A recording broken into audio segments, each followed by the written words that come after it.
Helium gas আমাদের প্রথমে বলবো পর্যাপ্ত পরিমাণ স্টক আমাদের আছে এবং যারা সাপ্লাই দেন আমাদের বিওএল থেকে আগে নেওয়া হয়তো এখন মানে ইনস্টিটিউট অফ বিওএল আরেকটা কোম্পানি দিচ্ছে লিন্ডে। আমাদের কোনো অসুবিধা এখন পর্যন্ত আমরা ফিল করি না। বাট এই গ্যাসটার সম্বন্ধে একটা কথা বলি, যদি বেশি বেশি লোডশেডিং হয় তাহলে এটা ঘনত্ব কমে যায়। এই গ্যাসটার ঘনত্ব কমে গেলে মানে আপনার এমআরআই মেশিনে এবং যারা এজমা রোগী বেবিরা তাদেরকে যে ইয়াটা দেওয়া হয় এতে ডিস্টার্ব হবে এবং ফ্যাটাল হইতে পারে। কাজে আমরা এই ব্যাপারে সম্পূর্ণ কনসাস। আমাদের হিলিয়াম গ্যাসের আমাদের কোনো অসুবিধা নেই, স্টক আছে এবং তারা বলছে পর্যাপ্ত পরিমাণ তারা অনেক মাস পর্যন্ত দিতে পারবে। এরপর আমরা প্রস্তুত আছি, আমরা ফার্দার মানে অন দ্য চ্যানেলে আমাদের ইম্পোর্ট করার ব্যবস্থা রয়ে গেছে, আমরা কাজ শুরু করেছি। যুদ্ধের প্রভাবে যে চিকিৎসার ক্ষেত্রে আমাদের কোন কোন ক্ষেত্রে ব্যাহত হওয়ার আশঙ্কা কাছাকাছি? দেখুন, একটা কথা বলি, যুদ্ধ এমন একটা জিনিস সারা বিশ্বব্যাপী এটা নাড়া দিয়ে দিছে। কারণ মেন জিনিস যেটা world is running on the fuel, সেই ফুয়েল যদি আপনার পর্যাপ্ত পরিমাণে না থাকে, ধরেন এই যে হসপিটালগুলি আছে আমাদের কোথায় কোথায় সার্বক্ষণিক বিদ্যুৎ প্রয়োজন, ওটিতে দরকার, ইজেন্ট আইসিইউতে দরকার, সিসিইউতে দরকার, বেবি কেয়ার ওয়ার্ডে দরকার। এখন আপনার যদি বিদ্যুৎ না থাকে, একটা লেবার রুমে দরকার, একটা মা প্রসূতিকালে যদি অন্ধকারে পড়ে থাকে তাহলে আপনি কী করবেন? সেইখানে আমরা ডিজেলের জন্য হেলথ মিনিস্ট্রির জন্য আমরা এক্সট্রা একটা মজুত রাখার জন্য আমরা খনিজ আমাদের ওই রেসপেক্টিভ মন্ত্রণালয়ে আমরা অলরেডি রিকোয়েস্ট করেছি মিটিংয়ে, in a wide meeting chaired by our honourable prime minister. আমাদের জন্য সেই মজুরটা রাখা হবে। এক, দুই নাম্বার হলো ইনকেস যদি এরপরে যদি কোনো ফুয়েল ক্রাইসিস হয়, আমরা ডিজেলটার মজুদ বাড়িয়ে আমরা জেনারেটর রাখতেছি। আর বিদ্যুতের জন্য আমরা ইমার্জেন্সি লাইন ডাবল করে লাইন করতেছি, একটা লাইন ফল করলে যেন আরেকটা গ্রিড থেকে যেন অন্তত ওই 5টা রুমে যেন বিদ্যুৎ আমরা দিতে পারি।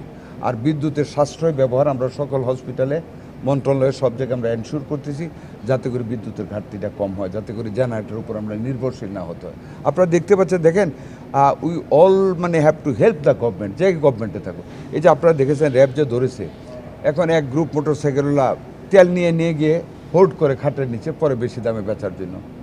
ফেব্রুয়ারি মাসে টোটাল যে পরিমাণ ফুয়েল বিভিন্ন পাম্পের সরবরাহ করা হয়েছে, মার্চ মাসে এই পর্যন্ত তার চেয়ে অনেক বেশি ফুয়েল সাপ্লাই করা হয়েছে।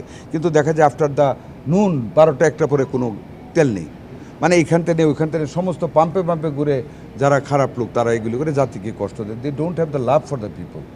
এগুলো আমাদের দেখতে আপনারাও হেল্প করতে হবে, আপনারাই পারেন। কিন্তু এই যে দেখেন, আমি যেটুকু পর্যন্ত এই স্বাস্থ্য সেবার খাতে ভালো কাজ তো এখনও করতে পারিনি, যেটুকু করতে চেষ্টা করতেছি আপনাদের সাহায্যে, আপনারা সহযোগিতা করুন। আমি ইজ্জতের সাথে সম্মান করে শ্রদ্ধা জানাই আপনাদের সহযোগিতা। ইনশাআল্লাহ উই আর ফাইটিং। প্যান্ডেমিক ঘোষণা এখনো পর্যন্ত দেখা দিতেও পারে, কারণ আপনারা দেখেন, আমি বলি 8 বছর আগে মিজেলসের টিকা দেওয়া হয়েছে, তারপরে কোনো টিকা দেওয়া হয়নি। আমরা অন ইমার্জেন্সি বেসিস 604 কোটি টাকা দিয়ে স্কিমকে বাস্তবায়িত করার জন্য হামের টিকা সহ সকল টিকা আনার জন্য আমরা গত সপ্তাহে পারচেস কমিটিতে পাস করেছি। আমরা এটা আনার ব্যবস্থা করতেছি, নাম্বার 1। নাম্বার 2 হলো, যেহেতু মিজেলস বেড়েছে, এখন তো আর টিকা দিলে এটা বন্ধ হবে না। আমরা ডিভিশন ঐতেজন মানিকগঞ্জে আমরা আইসিইউ খুলেছি, যাতে পদ্মার ওই পারে রুগী আসতে ওইখানে রাখতে পারি। রাজশাহীতে সচল করা হয়েছে, প্রত্যেকটা বিভাগীয় হাসপাতালে করা হচ্ছে। আমরা ডিএনসিসির যেটা করোনাকালীন যেটা হসপিটালটা করা হয়েছিল, সেটা আমরা ওয়ার্ড 2টা খুলে ফেলেছি। কালকে দিয়েছি 20 জন ডাক্তার, আজকে দিব আরও 40 জন ডাক্তার। ওইখানে আইসিইউ আমরা স্টার্ট করেছি। তারপর সংক্রামক ব্যাধি হাসপাতালে করেছি, শিশু হাসপাতালে করেছি। তারপর দেবেন আরও বলি, আমরা প্রাইভেট মানুষও উপকারে এগিয়ে আসছে। আমাদের আরও বেশি ভেন্টিলেটারের দরকার, নিউনেটাল ভেন্টিলেটার এবং 2 বছরের উপরের বেবিদের ভেন্টিলেটার। ইনশাল্লাহ আজকে আমাদের যে কোনো একজন প্রাইভেট ফার্মাসিউটিক্যাল প্রডিউসার আরও 3টা ভেন্টিলেটার আমাদের কাছকে দান করতেছেন, আমাদের লোকজন কিনতে গেছেন অলরেডি। আমরা আরও চেষ্টা করবো আজকে আরও, আমাদের অ্যাটলিস্ট এখন আরও 6টা ভেন্টিলেটার ইমার্জেন্সি দরকার বেবিদের জন্য।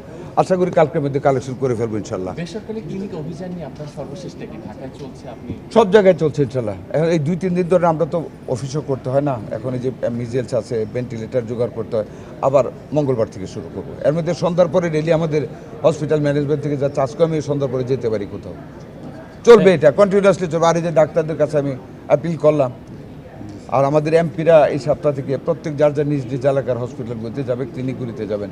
সিভিল সার্জনদের লোকেশন আমরা মোবাইলে নিয়ে আসছি দেখার জন্য, যে অনেকে অসত্য কথা বলে আমি আসি নাই, থাকে না তাও বলে আসি।